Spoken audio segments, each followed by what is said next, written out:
Армысыздар, Қазақ ұлттық аграрлық зерттеу университетінің медиа орталығынан шілде айына арналған жаңалықтар дайджесті. Сіздермен бірге Айжан Болатқызы, жаңалықтар легін бастаймыз.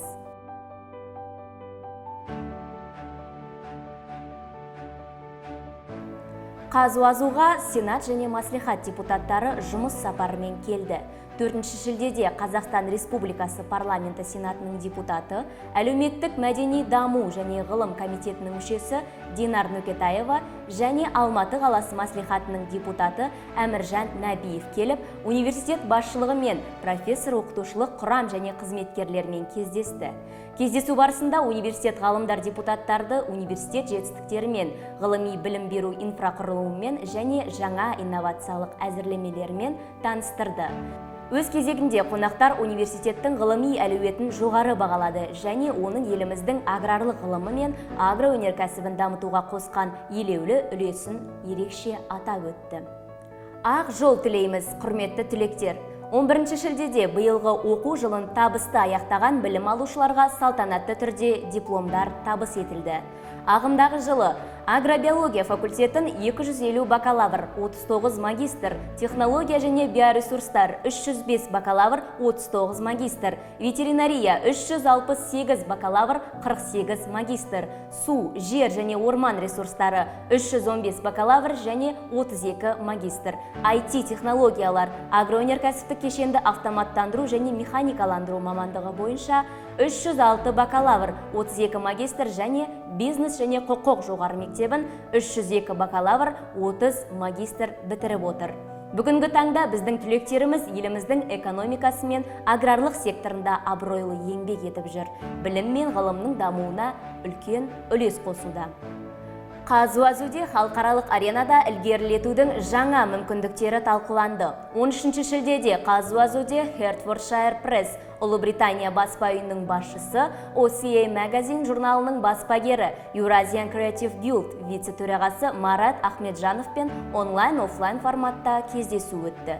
Кездесу барысында екі жақты ынтымақтастық мәселелері және Қазуазумен бірлесіп жүзеге асырылатын жоспарлар мен жобалар да талқыланды. Әзірбайжанмен білім және ғылым саласындағы ынтымақтастық нығаюда. 15 шілдеде Қазуазуға Мингачевир мемлекеттік университетінің ректоры Шахин Вахир оғлу Байрамов келді. Кездесу барысында екі жақты ақпарат алмасып, жоғары оқу орындары арасындағы ынтымақтастықты одан әрі кеңейту туралы келісімге қол жеткізілді. Атап айтқанда, бірлескен жұмыс кездесулерін өткізу, ғылыми кадрларды даярлауға жәрдемдесу, ғылыми басылымдар мен жарияланымдармен алмасу жоспарланған.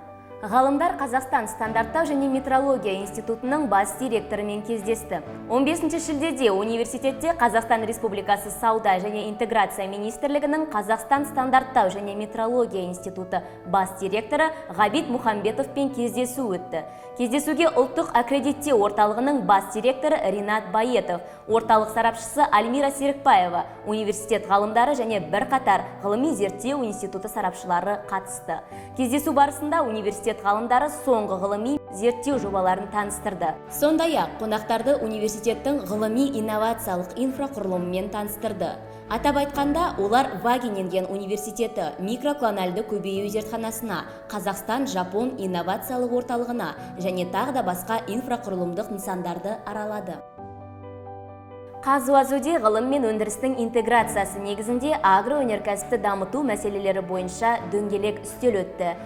Аталған дөңгелек үстел ағымдағы жылғы 20 шілдеде Алматы облысының әкімі Марат Сұлтанғазиев пен агроөнеркәсіптік саласында инновацияларды дамыту және енгізу және инвестициялар тарту бойынша өткен кездесудің жалғасы болып табылады. Кездесу соңында Алматы облысы үшін агроөнеркәсіптік саласындағы мәселелерді бірлесіп пысықтау үшін бірлескен тұрақты жұмыс тобын құру туралы уағдаластыққа қол жеткізілді. Қазуазу Ajlan and Bros Holding Group Company Сауд Арабиясы компаниясымен өзара түсіністік туралы меморандумға қол қойды.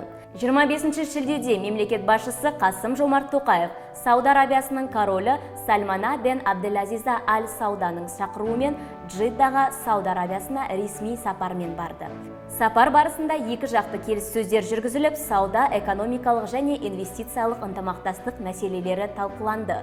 Аталмыш шара аясындағы инвестициялық форумда Қазуазу мен Аджлан Брос Холдинг Групп компания арасында өзара түсіністік туралы меморандумға қол қойылды.